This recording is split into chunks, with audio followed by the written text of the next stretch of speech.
رسول الله سيد الوجود وقبلة الوجود عليه الصلاة والسلام. السلام عليكم ورحمة الله بندرابي جوبي تدو nan ɗo ngoɗo erawo jiiɗa nde ɗo joɗde nanɗa ɗeɗo konnguli mantoɓe nelaɗo sallallahu alaihi wasallam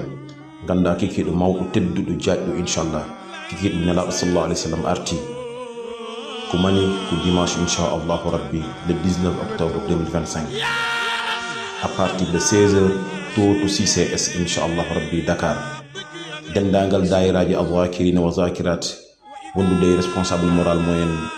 Ceerno Alhaji Malick Ba ibnu Ceerno Jibril to Bambilor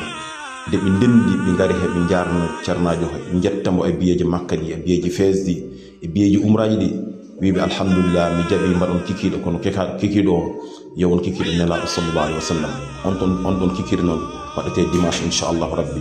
dendagal julɗo biyeɗo ashhadu an la ilaha illallah wa ashhadu anna muhammadan rasulullah noddama hen on ɗon kikiɗo noon hen ƴettata biyeji ɗi ɗi ganduɗa rokkat ɗum dayiraji ɗi dendagal dayiraji gonɗi Sénégal ha Europe ha Asie ha États-Unis tabarakallahu ko ɓe jaaha ɓe juuri o Cheikh Sidi Ahmad Tijani alhamdulillah on ɗon ziyara noon jaggama 12 novembre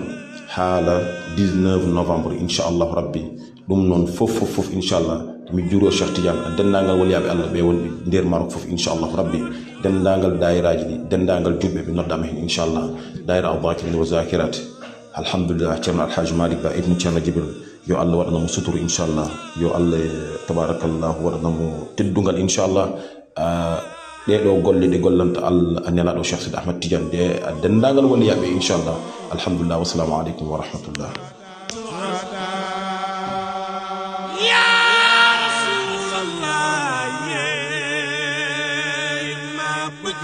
صلى الله عليه وسلم.